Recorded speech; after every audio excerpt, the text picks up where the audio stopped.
Aloha, everyone. My name is Samanthan Yonan, and I am here today to present my capstone proposal, examining citizen science approaches for community-led forest restoration in Hawaii. So I wanted to start off by sharing a little bit about myself. I was raised on Oahu and went to Kaiser for high school, but decided to try out Idaho for college and went to Boise State University, where I realized that my interest in the environment could become a career. From there, I pursued every opportunity I had to be outside and learning. I got into backpacking, uh, learned wildlife tracking, and exposed myself to these careers in conservation. Being involved as a student and participant slowly morphed into becoming more and more involved.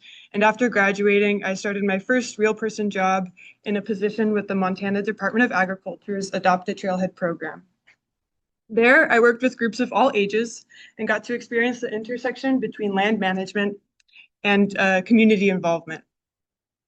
This taught me an understanding of how different organizations and entities collaborate, how communities come together, and how these types of programs can make a difference. Okay. So when I had the opportunity to come back home, I took it. I wanted to connect these experiences that I had on the mainland to my place here, continue my learning, and be a supporter to the groups caring for these places that I also cared about. So to get into my presentation, I'd like to start by talking a little bit more about forest restoration and why it is especially important here in Hawaii. Hawaii is the state with the highest percentage of endemic species, which is a fact I'm sure you guys have all heard before, but it means that many of the plants and animals found here exist nowhere else in the world. Because of this, our native forests are highly unique, but also highly vulnerable.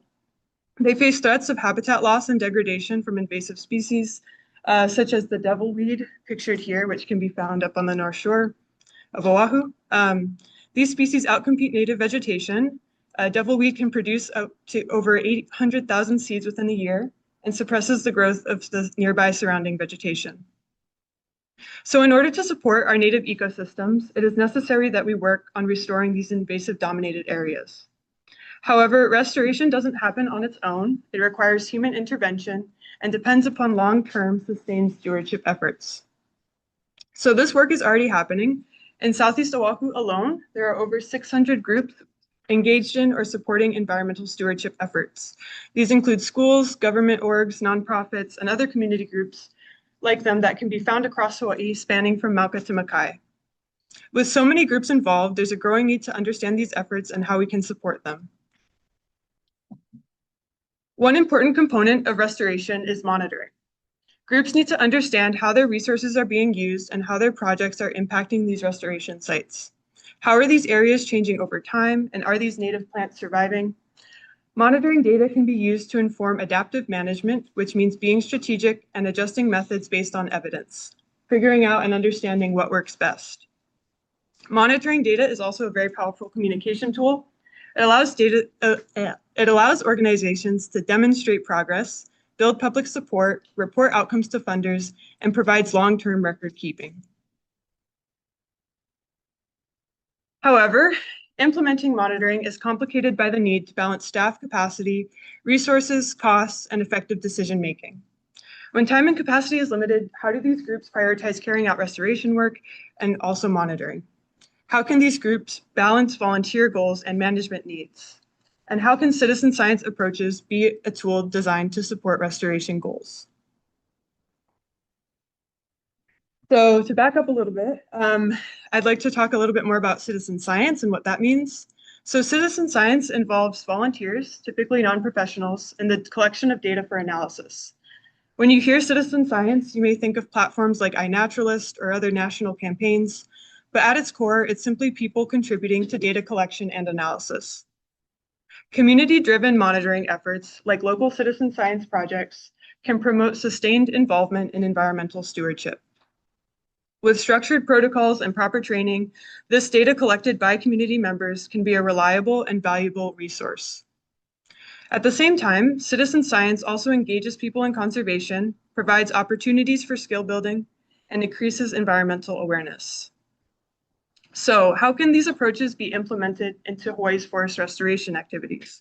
What work is being done, and how can citizen science programs be designed to both engage participants as well as produce meaningful and usable ecological data? So one of the groups that has been doing this work is the Aloha Tree Alliance. They are a nonprofit organization working to restore Kulia'o Ridge Trail. Their organization was founded in 2020 and began restoration efforts in 2021. Over the past several years, they have built up a strong volunteer base, hosting weekly and monthly community work days. I believe they've outplanted over 8,000 plants since their inception. And their work also focuses on biocultural restoration um, and other volunteer activities. On a typical workday, volunteers will hike up the trail carrying tools, water, and native seedlings. Their time is spent planting, maintaining these areas, as well as building community and talking story. They have also recently opened up a nursery where they propagate seedlings from the trail for future plantings. One component of their work is the Aina Allies program. It is a high school internship that runs from January to May. Students attend work days, participate in activities to understand the restoration process, such as visiting the nursery. They also participate in a hands-on learning project, which is a self-selected mini project of a topic of their choosing. This year, I believe there are about 12 students working on 3 focus areas: education, soil sampling, and vegetation survivability monitoring. So what my project aims to understand is how programs like Aina Allies can balance participant engagement with the collection of useful data. Useful data being data that is both reliable enough to inform management decisions, but also feasible for consistent collection by volunteers. So to do this, I will synthesize program materials and activities along with existing literature to understand the program structure. I will review the data generated by the Aina Allies program and use these together to develop guidance for volunteer-based monitoring. So in order to meet these objectives, I will first gather information by attending events, communicating with staff, reviewing any materials and documents to understand program structure and activities. From there, I will assess the data produced by the Aina Allies projects through collaboration with ATA. The goal here being to understand what types of data are most meaningful for management and which methods are feasible within the context of a student or citizen science program. Finally, based on these observations, I will develop a guide that compiles these insights, recommendations, and best practices for implementing volunteer-based monitoring. The main output of this project is a digital guide for volunteer-based ecological monitoring in Hawaii. The guide is intended for community-based restoration organizations, educators, and nonprofit groups that rely on volunteers or students in order to support restoration and monitoring efforts. It will outline the best practices, recommendations, as well as any templates or supporting materials that may be developed throughout the course of this project. In addition, I will have my final MEM report and presentation, which will encompass the program synthesis, feasibility findings, and any other key findings that I produce. So the overall outcome of this project is to provide place-based guidance for integrating volunteer monitoring into restoration efforts. The anticipated outcomes include a clear understanding of how citizen science can function within Hawaii's restoration efforts, practical and clear guidance for feasible and effective volunteer-based monitoring programs, as well as the potential for consistent and scalable use of citizen science to support restoration across Hawaii. In terms of timeline, I will begin through the spring 2026 semester, gathering that information, and over the summer begin to work on monitoring or analyzing the monitoring approaches and the data. And through the fall and following spring semester, I will consolidate my findings, develop these resources, and complete the final guide. Big mahalo nui loa to the Hau'oli Maloa Foundation and the Aloha Tree Alliance for their support and for making this project possible. Thank you.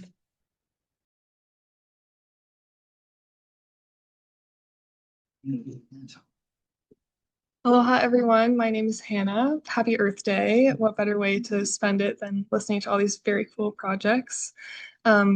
My capstone proposal is the development of an effective Uaukani monitoring protocol for the Oahu Division of Forestry and Wildlife. The key motivation behind this project is one that I love birds, but also the fact that seabirds have declined globally over the last 300 years because they face both marine and terrestrial threats. The top 5 threats impacting seabirds around the world are invasive species, bycatch from the fishing industry, hunting and trapping, climate change and severe weather, and disturbance. Hawaii is a perfect case study to witness these trends due to the isolation of the islands, but the local trends mirror the global trends. Seabirds in Hawaii are primarily threatened by invasive predators and habitat loss, but they're also impacted by invasive vegetation, which disturbs their nesting ground, power lines and artificial lights, which disorient young birds, as well as climate change and severe weather. Around 1,000 years ago, the arrival of Polynesians to the Hawaiian archipelago also brought Polynesian rats and domesticated pigs. And about 300 years ago, the arrival of Europeans to the islands brought predators like cats, rats, mongooses, ants, and barn owls. And their arrival also created dramatic shoreline changes and guano harvesting, which all impact seabirds. And some of these predators were brought intentionally, some of them were brought unintentionally.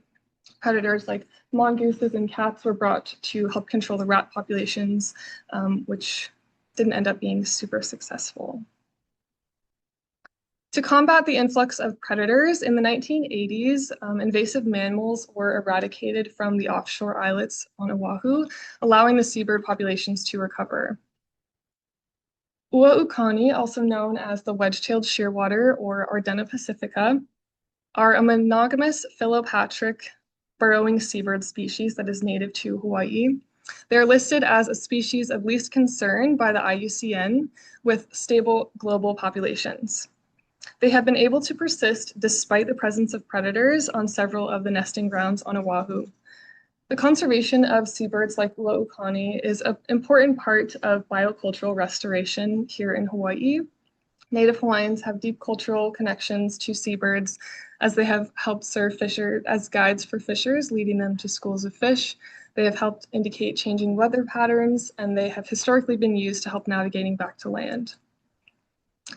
Uaukani are the focus species of this project due to their abundance on the island.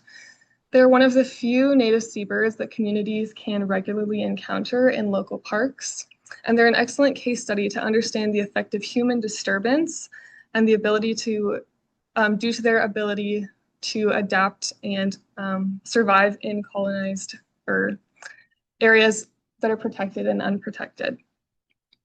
They even live in people's backyards and public beach parks. Their resilience offers a success story that we can learn from. After spending most of the winter at sea, Uaukani returned to the islets around March to reconnect with their mate and start building their nests. Eggs are typically laid around June and hatch in early July or August. And from August to November, the parents are feeding the chicks, and they take their first flights out to sea around November or December. Most local management efforts are focused on the nesting stage of the life cycle, as that's when they face the most threats from predators. So current efforts are focused on restoring habitat and ensuring that the islets remain mammal-free, as we have seen that the birds have responded positively to mammal eradication. DOFA, or the Division of Forestry and Wildlife, the seabird program manages this predator control for the colonies. Mongoose, rats, and feral cats will eat the eggs or chicks. Yellow crazy ants will swarm the nests, injuring or killing the chicks. So predator management is directed at controlling these species, which includes presence surveys, trapping, and removal. Another important part of managing nesting ground is native plant restoration. Invasive plant species, particularly ground covers, pose a challenge for these birds as they are ground nesters and struggle to build their nests in dense vegetation that also can block access to their previous burrows. DOFA and other local nonprofits like Pacific Rim Conservation and others restore these sites by removing the invasive plants, replanting native plants, and conducting regular surveys to monitor the vegetation. Because of these efforts, Ua-Ukani populations are growing. So do we need to continue this intensive management and monitoring? If we imagine that this diagram shows the same islet over, say, about 30 years, we can see that diversity fluctuates. Seabird colonies have a maximum potential nest density that can be influenced by several factors. We want to understand what factors cause those fluctuations and if the current population has reached a stable density. Another way to say that is, has the population reached a carrying capacity? A population reaches carrying capacity when its growth rate slows to zero and the population size stabilizes. On a graph, that looks like an S-curve, leveling off with fluctuations but hovering around a consistent mean as the environment can no longer support growth due to limited food or other resources. This project aims to explore this with a two-part approach. Part one will focus on two questions. One, how does Ua-Ukani nest density change over time? And two, what factors influence nest density? Based on the observed trends, I expect to see that density has increased since 1995 due to the implementation of predator removal, and that the density of birds will be higher on islets that have native vegetation and the absence of predators. Part two will use these findings to develop an updated monitoring protocol for DOFA. In order to do so, I will utilize an existing data set that covers 30 years of nest surveys. Since 1995, DOFA has conducted annual nest surveys every October on 8 offshore islets around Oahu using a plot system to estimate density. The blue dots on this map indicate the active Ua-Ukani colonies, and the black markers indicate the 8 offshore islets that are used in this data set. These islets were selected because of their accessibility, the established populations, and that several of these sites are accessible by the public, so it's important to monitor how human impacts can be affecting the birds. To give you an idea of what some of these islets look like, this is Mokuaea, which is on the northeastern shore. And this is Manana and Kauhikapu, which are on the southeastern shore. Because there is such a range in island size and terrain, the nest surveys are conducted using a plot system, as it isn't possible to do a full count for each of the islets. Each islet has designated plots that are recounted every year, and the density of those birds is used to estimate, the density of birds in each plot is used to estimate the population of the birds on available nesting grounds on the islet. This 30-year data set has yet to be analyzed, so the next step of this project is to clean, organize, and consolidate the data. This primarily looks like removing data from years that have incomplete collection data, filtering through the raw data, and extracting the necessary data, and preparing it for data analysis. Data analysis will start with density calculations for each islet, which is measured through density as the number of nests per meter squared. And I will use linear regression to quantify the relationship between threats and nest density to assess the effectiveness of management actions at combating those threats. Knowing average density and the maximum minimum population size allows us to identify tipping points. So if the density falls outside of that range, we know there must be a threat to address. Finally, I will use the results of the analysis to inform an updated management protocol that is more time and cost efficient and implements digital tools to replace pen and paper data sheets, including real-time trend tracking to monitor the density. Project will develop that monitoring protocol to be shared with DOFA, and will culminate with my final NREM presentation and paper. And ultimately, I hope to submit a journal article that documents this process to share the findings more widely. Over the next year, this is a general breakdown of the process. The data collection process is complete thanks to DOFA when they collected between 1995 and 2025. And after this semester, I hope to start, or I plan to start the data analysis over the summer and work into the updating the management protocol in the fall and developing my final products in the spring. Considering that seabirds around the globe are threatened, my intention with this project is to continue improving seabird monitoring and management for Ua-Ukani, but also beyond Ua-Ukani and beyond Oahu, hopefully creating a standardized or contributing to a standardized protocol across the Hawaiian Islands, but also even beyond Hawaii. My hope is that more efficient monitoring can allow for more funding and research, as funding that's not dedicated to monitoring goes to other ways to support the species. And hopefully that research can continue finding ways to mitigate the threats that seabirds face around the world. Special thank you to my committee, Dr. Melissa Price, Dr. Rachel Dax, and Tiana Bolasan at DOFA, as well as Jason Miyasaki and Afshin Siddiqui, and the Hawaii Wildlife Ecology Lab for helping me develop this project. Thank you so much.